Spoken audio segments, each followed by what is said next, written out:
Madame Slissa, 17 à 23. Donc la 17 et la 18 d'ailleurs sont les traditionnelles dénominations de voies. Pour la 17, quelque chose d'un peu plus original, c'est que les voies sont dénommées dans un lotissement qui est en cours d'aménagement. Et donc ainsi, quand les gens arriveront, c'est donc le Prévert, le chemin des Bœufs, quand les gens arriveront dans leur maison qui ne sont pas encore construites, ils auront tout de suite un adressage conforme possible et non pas une mesure de rattrapage comme on en fait un certain nombre. Donc au lotissement Le Prévert, il y aura une impasse des coquelicots et pas correcte. Voilà. Ouais, les Bœufs, Le Prévert, fallait y penser. Je me demandais pourquoi ça s'appelait, ça y est, j'ai compris. Bien, oui. Je vais essayer d'être un petit peu plus clair dans ce que je vais dire, comme ça évitera de rester porté sur ma personne, mais plutôt sur les vrais sujets qui concernent les Pénois.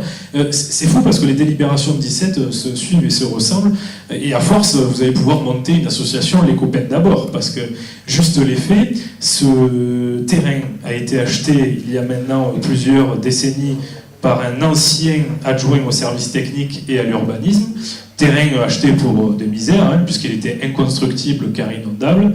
Et puis il y a quelques années, la municipalité a construit sur ce terrain un petit bassin de rétention juste à côté qui a permis de rendre ce terrain constructible et de le revendre à prix d'or. Voilà. J'espère avoir été clair, je ne vais pas parler de ma personne, mais plutôt très clair. Alors je ne vais surtout pas parler de votre personne, mais je vais laisser répondre Madame Slissa sur ce que vous venez de dire. Il y a quelques inexactitudes. Le bassin de rétention que vous évoquez, il est surtout là pour protéger la Gavotte et pour protéger les gens qui sont en dessous.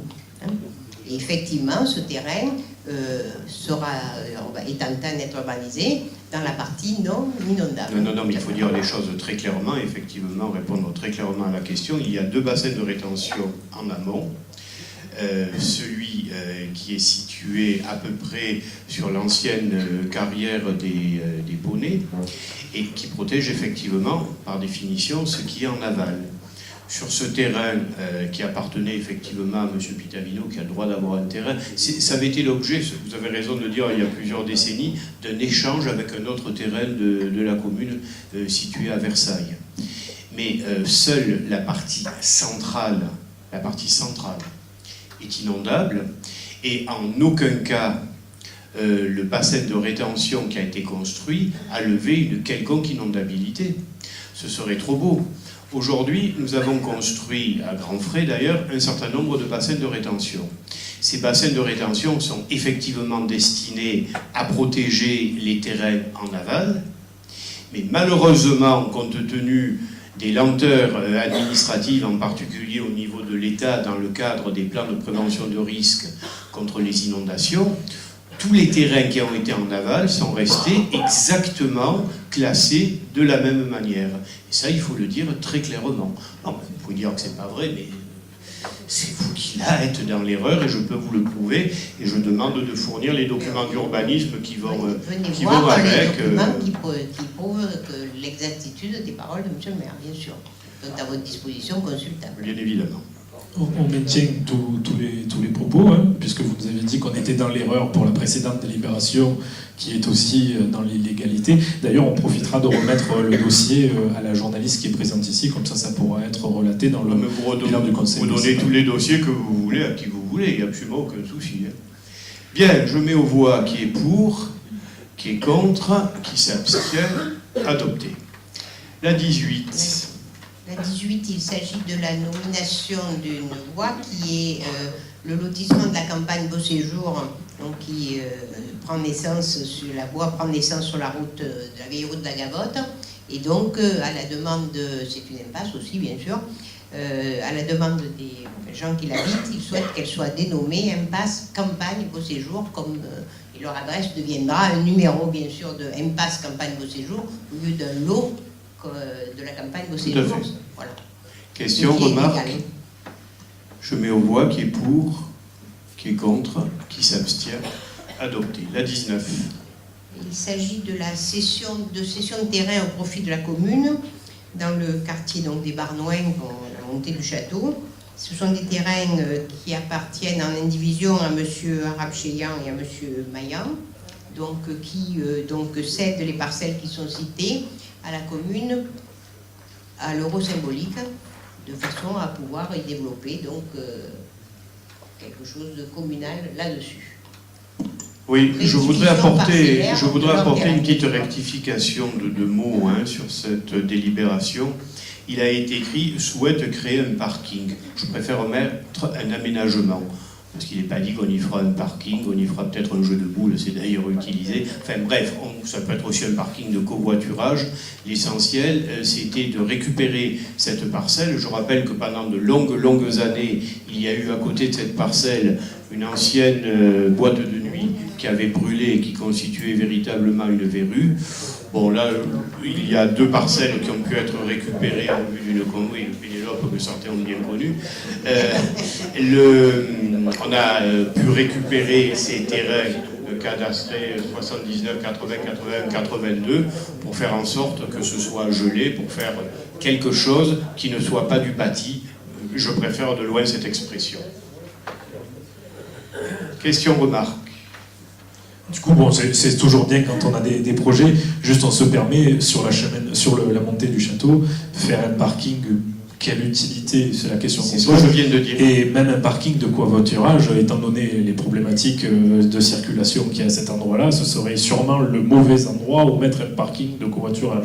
D'où la modification que j'ai apportée à cette délibération. Je préfère mettre le terme, d'ailleurs je veux que ce soit noté, aménagement à la place de parking, c'est beaucoup plus pertinent.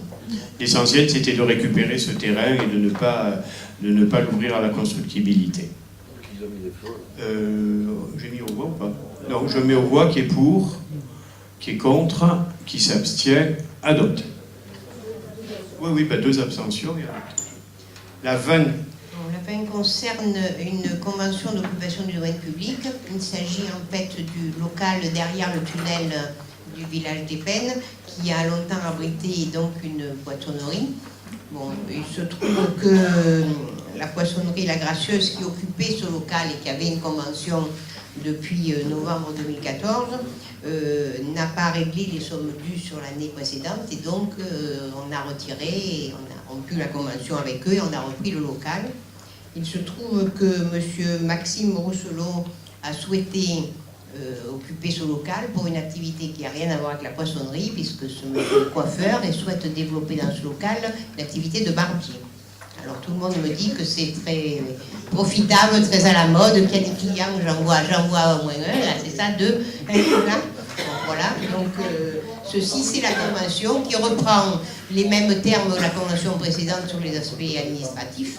Évidemment, il occupe un local qui sera vide, puisque l'activité de poissonnier et de barbier, ce n'est pas tout à fait les mêmes accessoires, je pense. La proposition de convention que vous voyez,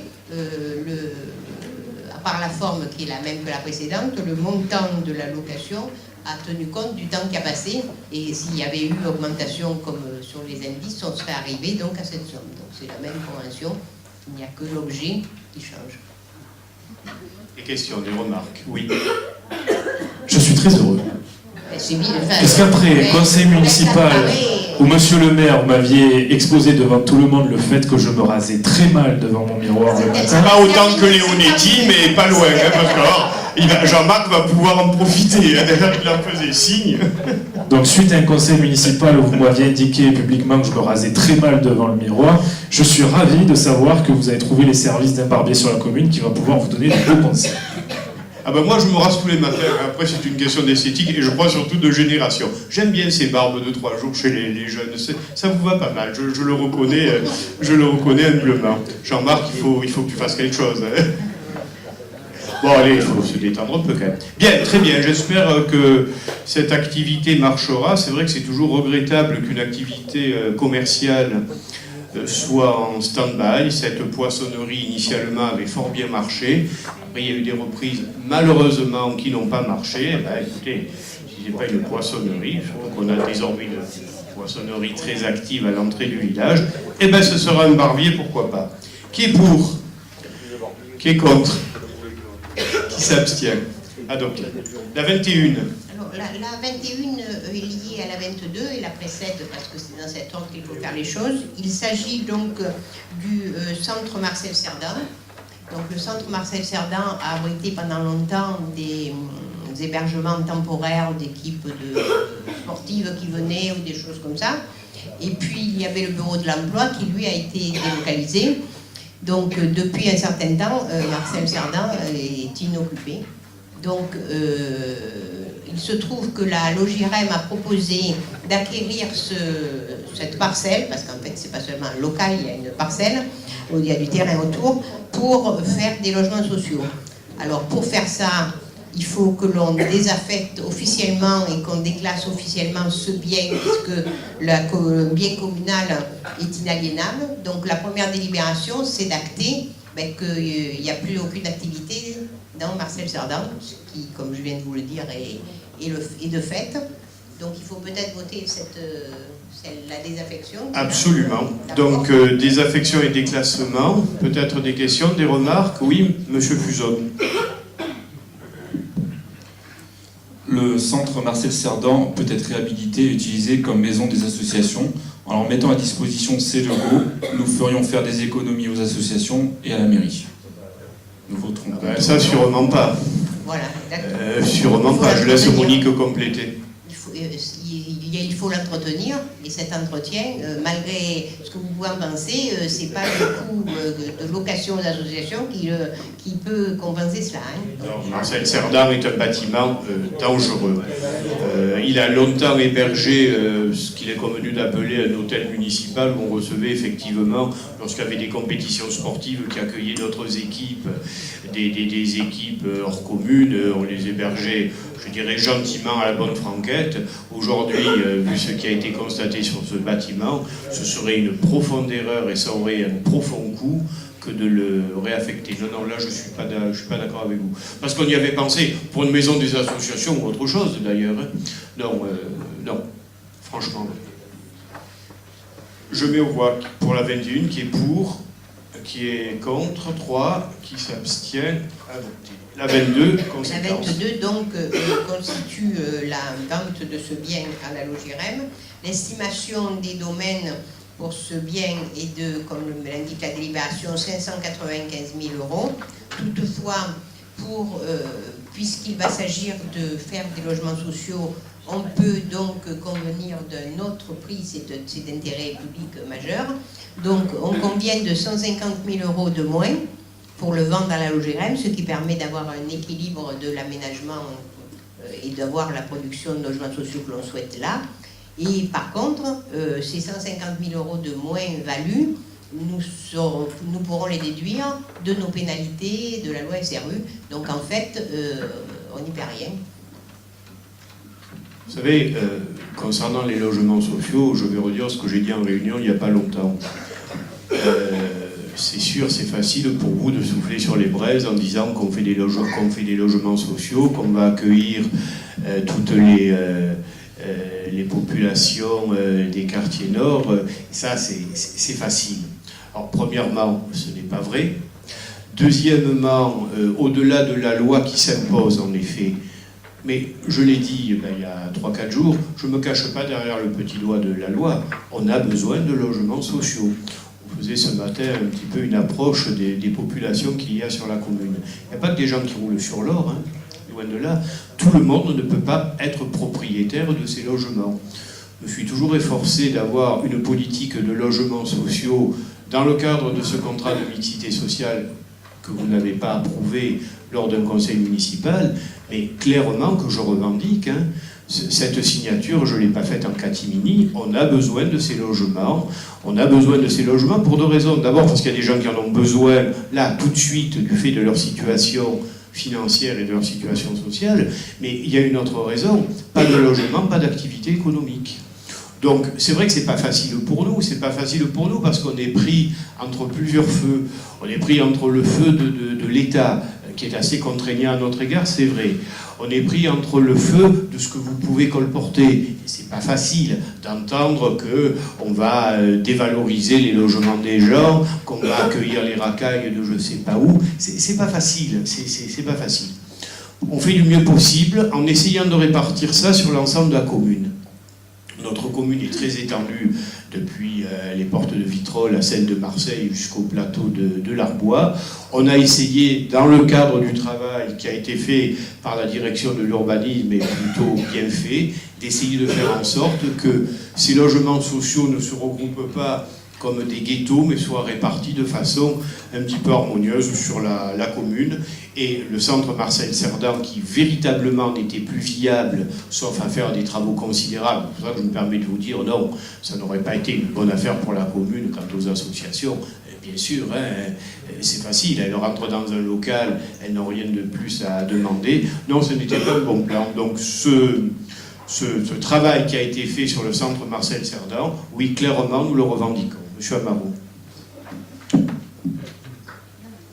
Puisque vous abordez la politique du logement, on a toujours été neutre dans nos propos, et effectivement, Madame Battigny est sur la commune depuis maintenant près de 40 ans, pour ma part ça fait plus de 25 ans, et là où on doit être honnête, c'est qu'effectivement, on a été préservé sur la commune, dans les logements sociaux, de ne pas avoir une certaine partie de la population pas appréciée par une majorité, voire s'installer sur la commune. C'est vrai, on a été préservé de ça, et les logements sociaux peuvent continuer à se développer qu'à la seule condition que l'on soit encore en rempart face à cette arrivée de cette population-là. On a été pour l'instant couvert de ça, et il faudra que votre successeur, à partir de 2020, puisse, pareil, maintenir cette politique. En revanche, ce que l'on ne soutient pas dans cette politique du logement, c'est l'opacité de bout en bout qu'il y a sur les logements sociaux. C'est l'opacité depuis la construction, parce qu'il ne faut pas oublier que depuis le départ, il a fallu la mobilisation, non pas de nous, mais d'une partie de la population de certains quartiers pour avoir accès à l'information sur la construction de logements sociaux. Donc ça, nous le dénonçons, ce n'est pas normal, on doit communiquer auprès de la population concernée. Et le deuxième point, c'est concernant l'attribution des logements. Parce que oui, on est d'accord, sur un point, nous sommes préservés, sur une partie. En revanche, encore une fois, nous attendons la création de l'association Les Copains d'abord, parce que dans les logements sociaux, oui, ce sont des Pénois, mais qui ont la chance d'être un petit peu dans votre entourage. Ceux qui n'ont pas la chance de connaître un petit peu le roi qui fait partie de son royaume, malheureusement, attendent depuis des décennies l'attribution d'un logement social au détriment, ou malheureusement, au détriment de ceux qui n'en ont pas besoin. Donc, continuez cette politique du logement social, parce que oui, il faut du logement, continuez à nous préserver de cela, mais arrêtez cette opacité qui sévit sur la commune depuis maintenant des années. On a une partie de la population qui ne le supporte plus. Oui, l'opacité, chaque fois qu'on fait un programme de logement, où qu'il soit, on fait une réunion publique. Quand ça se passe pas bien, et ça s'est mal passé récemment dans un quartier en particulier, on en a fait 3. Bon, après, effectivement, moi je ne suis pas quelqu'un qui recule. Quand je pense que les choses sont faites et bien faites, j'avance et j'ai pas la pensée de l'escalier. Après, si je me trompe, et qui ne se trompe jamais, je suis prêt à reculer. Sur le choix de faire des logements sociaux répartis dans l'ensemble du quartier, oui, je le revendique. Sur le fait de l'opacité, ma foi, depuis que je suis maire, c'est-à-dire depuis plus de 15 ans maintenant, chaque fois qu'il y a eu un programme de logement, j'ai fait des réunions publiques. Puis j'aurais pu, comme certains de mes collègues, les confier à mes adjoints et ne pas venir. J'ai toujours été là. Parfois, pour être vulgaire, je m'en suis pris plein la gueule. Plein la gueule. Et puis, vous savez, il ne faut pas croire que c'est agréable d'être agressé par des populations qui veulent des logements sociaux, mais qui surtout ne les veulent pas à côté de chez eux. Mais en même temps, vous savez, je peux le comprendre. Je peux le comprendre. Quand on est bien, qu'on a sa petite villa dans un quartier pavillonnaire, je pense il y a quelques années, il y a des gens qui ne m'adressent plus la parole, parce que j'ai eu l'abomination de faire 30 logements sociaux à côté de villas individuelles. Mon Dieu, les gens, alors il y a peut-être 2-3 familles qui ne m'adressent plus la parole. Quand vous avez une maison à côté d'un terrain susceptible d'être constructible, ben, je suis désolé, un jour ou l'autre, il est construit ce terrain. Alors, je profite de l'occasion pour rappeler que ce que nous essayons de faire, mon équipe et moi, en matière de logement, et pas seulement de logements sociaux, 1, c'est de la mixité, sinon sociale, du moins urbaine. 2, c'est une densité modérée. Quand je dis densité modérée, je parle de 45-50 logements à l'hectare, là où normalement on devrait en faire 80. Mais ça, demain, il faut le rappeler, puis ça, c'est pas un fantasme, hein. Demain, c'est en 2020, puisque vous faites allusion à 2020, où selon vous, je ne serai plus maire, ce dont il doit vous tarder, je peux le comprendre. Mais 2020, ce sera la métropole qui aura le plein exercice de l'urbanisme. Le plein exercice de l'urbanisme. Tout ça pour dire que les terrains qui aujourd'hui sont susceptibles de partir à la constructibilité, clairement, je préfère le faire, nous, Mairie des Pennes Mirabeau, que demain la métropole de Marseille, qui aura peut-être, après 2020, d'autres velléités. Parce qu'aujourd'hui, c'est vrai, il y a quand même une certaine prudence des autorités métropolitaines et de son président, à qui je rends hommage. Parce que vraiment, Jean-Claude Gaudin, comme il a fait avec la communauté urbaine de Marseille, continue avec la métropole à nous donner certaines assurances. Comme vous dites si justement, qui sera président de la métropole en 2020 et qu'est-ce qu'il fera? Voilà, je vous vois. Vous m'avez pas répondu sur un point concernant l'attribution des logements sociaux. Nous demandons une commission ouverte ou une commission. Cette commission existe. Je ferai pas une pré-commission. Chaque fois, d'ailleurs, je savais que vous alliez dire ça. Chaque fois qu'il est question de logements sociaux, vous demandez une pré-commission. Non. Si. Cette commission, alors vous allez reprendre l'exemple de Salon, mais Salon fait ce qu'il veut. Nous, aujourd'hui, nous avons une commission qui existe, qui est à la Logirène, sur laquelle la mairie des Pennes a une voix, c'est même pas moi qui y vais. C'est même pas moi qui y vais. Et il est vrai que lorsque nous avons des possibilités d'attribution, parce qu'on n'a pas tout, et vous le savez très bien, je fournis effectivement 3 noms. Ces 3 noms, je vous dis très clairement, je les prends des rendez-vous que j'ai eus avec la population et que je fais en général 1 fois par mois. Voilà. Alors vous dites que c'est des proches du roi. Vous parlez de ma petite personne, mais si vous me prenez pour le roi, je ne sais pas le roi de quoi, mais alors, franchement, je reçois la population, je reçois des gens modestes. Vous dites qu'il y a des gens qui n'ont pas de logements sociaux depuis des décennies, c'est peut-être un peu exagéré, mais effectivement, vous avez des gens qui sont en liste d'attente depuis 5 ou 6 ans. Il faudrait 2 fois plus de logements, 3 fois plus de logements sociaux que ce que nous en avons. Alors je vais vous le dire, les critères que je choisis, et ça, vous m'avez rendu grâce au moins pour ça. Vous m'avez coupé avant que je termine, mais vous avez répondu à la fin de ma question. Vous, aujourd'hui, nous reprochez de remettre à chaque fois sur la table ce sujet, mais parce que c'est un élément prépondérant de la vie citoyenne. Aujourd'hui, vous répondez, juste si je peux terminer, mais aujourd'hui, vous répondez sur le fait que certaines communes font le choix de la transparence en mettant en place des jurys citoyens qui décide non nominativement des dossiers qui doivent rentrer dans les logements sociaux. Ici, vous avez fait le choix de l'opacité et des copains d'abord. C'est votre choix, nous ne sommes pas d'accord, et c'est la raison pour laquelle nous reviendrons sur ce sujet à chaque fois que nous aborderons le thème des logements sociaux. Et j'espère bien, j'aurai le plaisir de vous répondre que ce n'est pas spécialement mes copains, ce sont des gens modestes. Je suis prêt à vous livrer, si ça vous fait plaisir, la liste nominative des gens qui habitent dans les logements sociaux de la commune, et vous serez surpris de ne pas avoir d'amis en particulier. On en a trouvé certains qui ne sont pas très loin, mais qui sont dans des logements sociaux. Oui, je ne vous dis pas le contraire. Après, les situations sociales, elles peuvent évoluer.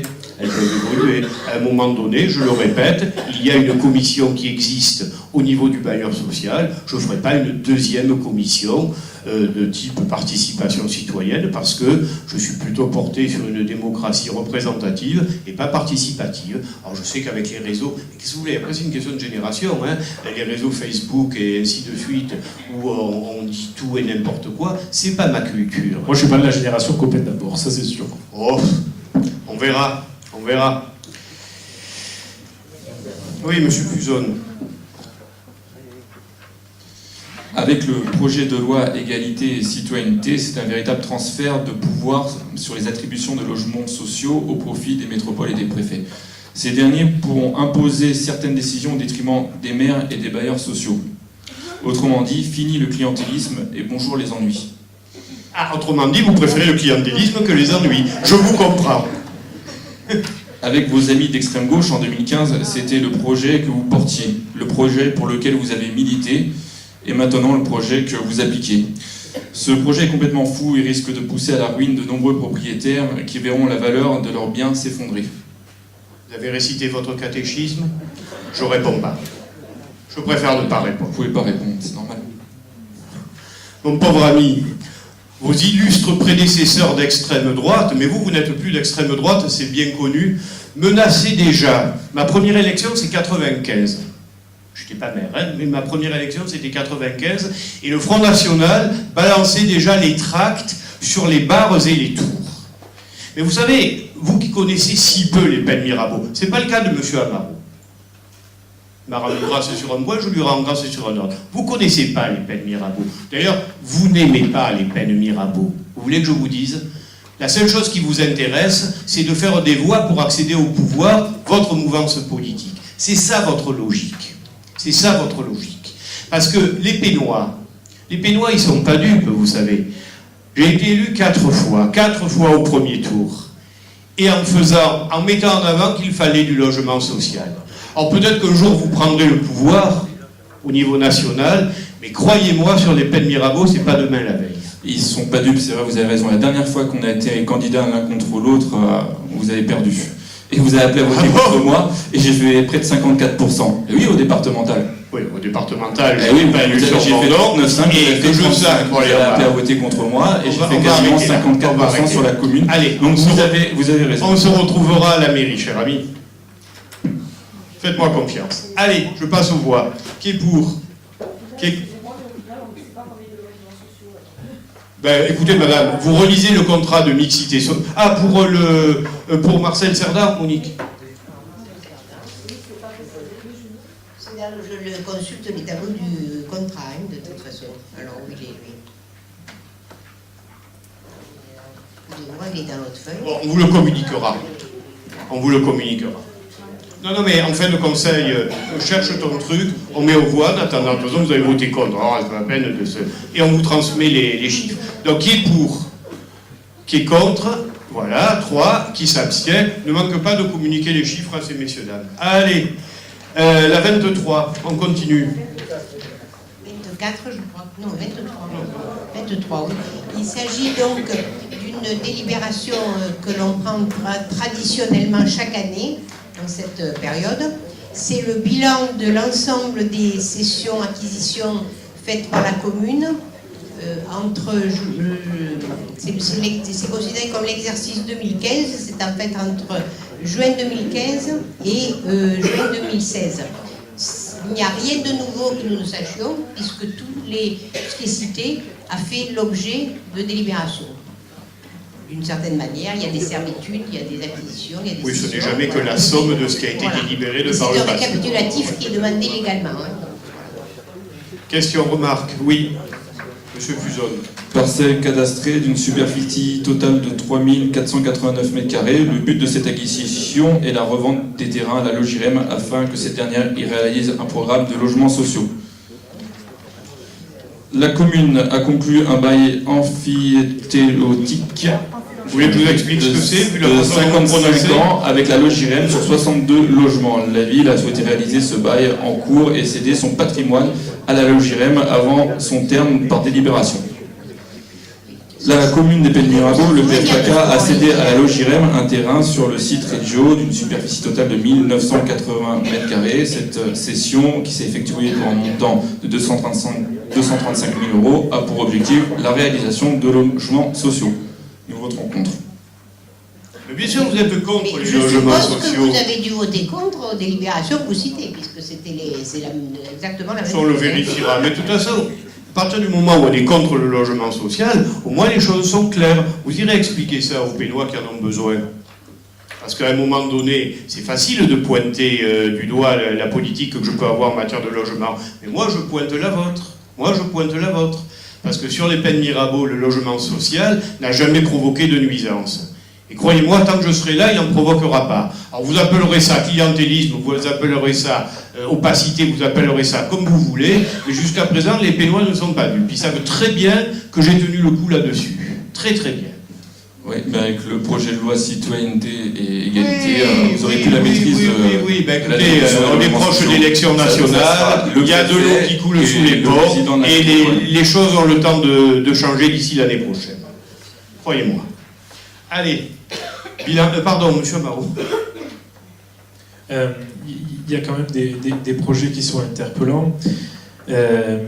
Aujourd'hui, on est dans une phase où le projet Palière 2 s'est arrêté puisqu'il y a un contentieux avec le propriétaire des terrains où la ville souhaitait acheter les terrains à un prix dérisoire pour ensuite les revendre. Alors il faut faire de la plus-value, on le comprend, mais à un moment donné, il faut quand même trouver un bon juste milieu entre les deux. Et on voit que certains bénéficient de beaucoup d'avantages grâce à l'association Les Copains d'abord, mais certains malheureusement, et on regrette que certaines dames ne soient plus présentes et ne soient plus parmi nous pour se défendre, car il y a des sujets qui sont quand même honteux. Voilà, il y a des choses qui sont quand même méprisants et méprisantes. Quand on achète, quand la ville achète, quand vous avez acheté en 2002 un terrain d'une valeur de 76 000 € à une personne âgée qui malheureusement n'est plus là aujourd'hui et qu'on revend ça aujourd'hui 800 000 €, c'est quand même méprisant. Et je trouve honteux, vous parliez de la ville des Pennes Mirabeau, que le nom Les Pennes Mirabeau soit associé à des méthodes financières de ce type-là. Alors presque j'aurais pas envie de répondre, mais j'ai quand même le faire. Premièrement, Palière 2, contrairement à ce que vous dites, n'est pas en panne. Premièrement, la preuve, c'est que, je crois, le 4 lundi, nous avons le jury pour le choix de maîtrise d'œuvre. Ça a repris maintenant, ça a été en panne pendant des années. Pas du tout. Il y a eu des pas du plaintes, tout. mais bien sûr, pas par le propriétaire. Vous dites n'importe quoi. Il n'y a pas eu de contentieux avec le propriétaire sur le prix du terrain. Attendez. Alors justement, j'y arrive. Les prix dérisoires, alors lequel se dispute le propriétaire? D'habitude, c'était le Front National. Avant, ce monsieur était avec vous. Vous faites allusion à qui? À monsieur... Aujourd'hui, on défend Madame Sarafian. Ouais. Madame? Madame Sarafian. Ouais. Non. Je parle de Palière 2, là. Ah non, mais c'est pour faire le parallèle que sur les... Vous faites pas le parallèle, vous faites la gamme. Alors, on parle de Palière 2, après on parlera de l'autre.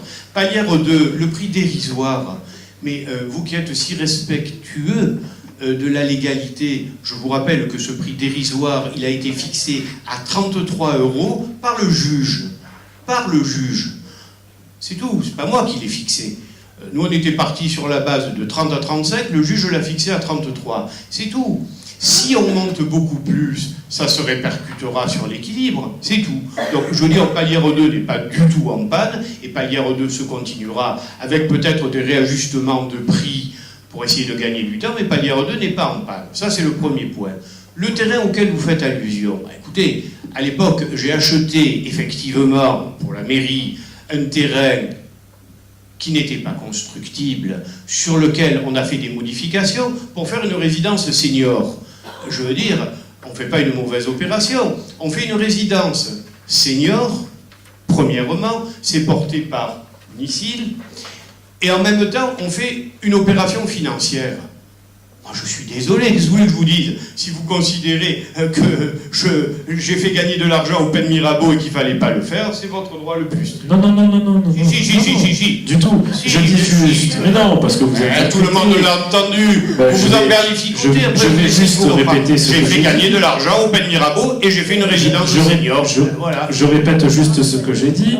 J'ai dit exactement ces propos-là. Vous faites très bien de faire de la plus-value. C'est ce par quoi j'ai commencé. En revanche, il faut trouver un bon juste milieu. Si pour vous, préempter un terrain d'un propriétaire à une valeur de 78 000 € pour le revendre à 800 000 €, c'est de manière éthique où il n'y a rien à dire, c'est votre droit. C'est pas ma façon de penser. Vous avez raison de faire de la plus-value pour la ville des Pennes Mirabeau, et tant que ça reste dans les poches des Pennes Mirabeau et rien d'autre. En revanche, je trouve qu'il y a un juste milieu. Préempter un terrain à 80 000 € et le revendre 800 000, pour moi, ce n'est pas éthique. Mais je l'ai préempté au prix du marché du moment. Enfin, c'est n'importe quoi. Vous n'y comprenez rien. J'ai préempté au prix du moment, et j'ai gardé ce terrain quelques années, effectivement, parce que ce terrain, il faut quand même que vous sachiez un peu les règles de la préemption. On ne préempte pas en se levant un matin en disant « Tiens, je vais préempter ». J'ai préempté ce terrain justement sur du logement social. C'est-à-dire que pour le préempter, il fallait que je justifie à un moment ou à un autre de faire du logement social. J'ai gardé ce terrain sous le coude pendant un certain nombre d'années pour faire ce qu'on appelle de la réserve foncière. Et puis, au moment où j'ai eu un projet qui me paraissait favorable et où j'ai pu le revendre, je l'ai revendu à un bon prix. Et vous me le reprochez. Mais c'est extraordinaire. Quoi que je fasse, c'est mal. C'est vous qui avez un problème avec ma personne. Ça, on le sait. Hein. Allez. Je dis juste qu'on est d'accord sur un principe, ce qu'on n'est pas d'accord sur ce point-là. Vous dites une sottise. Allez, je mets au vote. C'est la 23 ? Allez, qui est pour ? Qui est contre ? 3 contre. Qui s'abstient ? 2 abstentions. Impeccable. Je ne prendrai pas de risque, au moins.